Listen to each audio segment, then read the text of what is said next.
हम दिन रात भगवान से प्रार्थना करते हैं, बल्कि प्रार्थना नहीं, भीख मांगते हैं। बेटा दे, पोता दे, धन दे, गाड़ी दे, दौलत दे, दुश्मन को मार दे, मुकदमा जिता दे। जो नहीं मांगना चाहिए वह भी मांगते हैं, और मांगने की कोई सीमा नहीं। भगवान भी सोचते होंगे सब कुछ मुझसे ही मांगेगा, खुद क्या करेगा। तो आज बात करते हैं प्रार्थना योग पर। क्या है प्रार्थना, क्यों करते हैं प्रार्थना, किसकी प्रार्थना सुनी जाती है और किसकी नहीं सुनी जाती। क्योंकि यदि प्रार्थना की सुनवाई नहीं है तो करने से क्या फ़ायदा। टाइम बर्बाद करें, उम्मीद रखें, उम्मीद टूटेगी, हताशा होगी, निराशा होगी, डिप्रेशन में चले जाएंगे।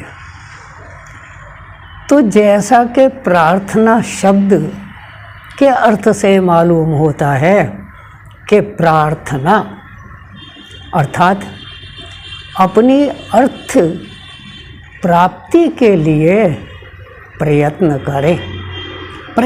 जमा अर्थ, अपने स्वार्थ के लिए प्रयत्न करें। प्रयत्न अर्थात प्रगतिशील यत्न करें, कोशिश करें।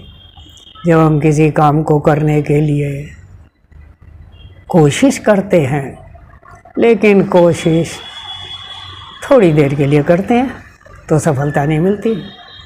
लेकिन अगर प्रगतिशील यत्न करें तब अवश्य सफलता मिलती है।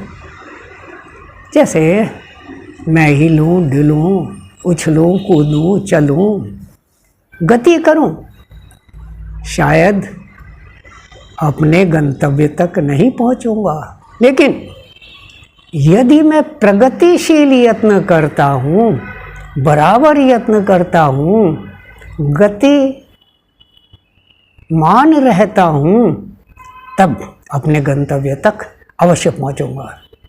इसका मतलब जैसे गति को अवरुद्ध ना होने दें, उसमें प्रगति करते चले जाएं, तब गतिमान व्यक्ति अपने गंतव्य तक पहुंच जाता है।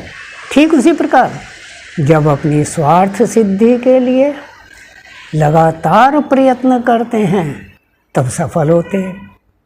लेकिन मैं सुबह ही सुबह उठकर भगवान से प्रार्थना करूं कि आज मुझे सफलता दे, 5-7 हज़ार रुपये का लाभ दे, और उस लाभ के लिए कोई प्रयत्न ना करूं, दुकान खोलूं ना, ग्राहकों से बात करूं ना, सामान को ढंग से सजाऊं ना, तो 5-7 हज़ार क्या 500-700 की भी प्राप्ति होनी मुश्किल है। तो आज तक किसी व्यक्ति की भगवान ने शायद प्रार्थना नहीं सुनी। मैं तो यही मानता हूँ। एक बहन बड़ी दुखी प्लेटफार्म पर बैठी थी, पता नहीं कैसे किसी से बात कर रही थी और शिकायत कर रही थी, बहन मेरा तो भगवान से विश्वास ही उठ गया, मेरी तो आज तक सुनी नहीं। मैंने तो खूब प्रार्थना कर ली, हाथ जोड़ लिए, माथा रगड़ लिया, व्रत रख लिए, दक्षिणा दे ली, पीपल की फेरी कर ली, दुनिया भर के काम कर लिए, गुरु जी को खुश करने के लिए जो उन्होंने कहा वह कर लिया, लेकिन भगवान ने आज तक मेरी प्रार्थना नहीं सुनी। मैं तो ये मानती हूँ भगवान नाम की कोई चीज़ दुनिया में है ही नहीं। तो बहन के ना मानने से भगवान का अस्तित्व तो खतरे में नहीं पड़ेगा। लेकिन बहन ने ये नहीं सोचा कि तेरी प्रार्थना क्यों नहीं सुनी जाती। वास्तव में भगवान प्रार्थना सुनकर कभी पूरी नहीं कर सकते।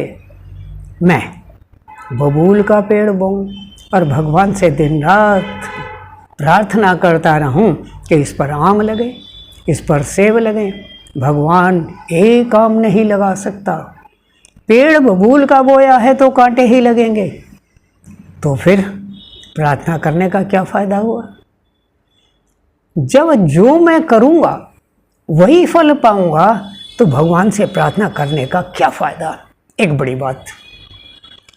तो शायद प्रार्थना करने का फायदा यह है कि जैसे मैं प्रार्थना करता हूँ कि भगवान मुझे पास कर दे, लेकिन पास तो तभी करेगा जब मैं पढ़ूँगा, जब मैं उस स्कूल में एडमिशन लूँगा, परीक्षा में बैठूँगा, तब पास होऊंगा।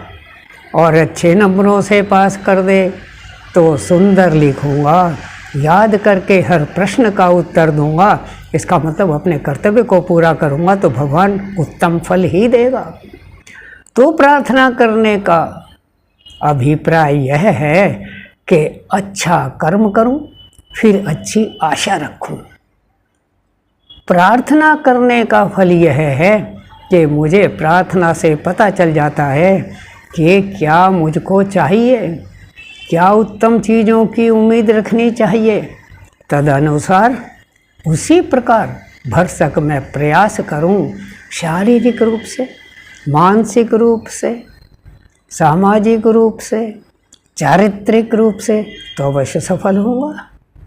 लेकिन यदि मैं प्रयास तो करूं ना, सब कुछ भगवान पर छोड़ दूं, भगवान कदापि नहीं सुनेंगे। जैसा मैं करूंगा वैसा ही फल पाऊंगा। इसलिए प्रार्थना तो करें, लेकिन उस प्रार्थना के लिए जो उपयुक्त कदम हैं वह अवश्य उठाएं, तभी सफलता मिलेगी। मात्र भगवान की मूर्ति के सामने प्रसाद चढ़ाने से, गुरु जी को दंडवत प्रणाम करने से, किसी को हाथ दिखाने से यदि मैं चाहूँ कि मेरे दिन फिर जाएंगे, कदापि संभव नहीं है। मैं बीमार होऊंगा तो परहेज करना पड़ेगा, दवा खानी पड़ेगी, डॉक्टर के पास जाना पड़ेगा, दिनचर्या को सुधारना पड़ेगा, तभी लाभ होगा। इसलिए प्रार्थना के अर्थ को समझें, उसी के अनुसार प्रयास करें, तब आपकी सफलता निश्चित है। लेकिन केवल भीख मांगने से तो कोई भिखारी को 2 पैसे भी जल्दी से देकर राजी नहीं। धुतकार देते हैं, मना कर देते हैं, भाषण देते हैं, तो कृपया भिखारी ना बने। सफलता पाने के लिए कर्मठ बने, पुरुषार्थी बने, तभी आपकी प्रार्थना सुनी जाएगी। आशा है आप मेरे आशय को समझेंगे, और यदि आपको इस तरह की बातें अच्छी लगती हों तो अवश्य इस वीडियो को लाइक करेंगे, शेयर करेंगे, सब्सक्राइब तो आपने कर ही रखा होगा। धन्यवाद, फिर मिलेंगे। नमस्ते।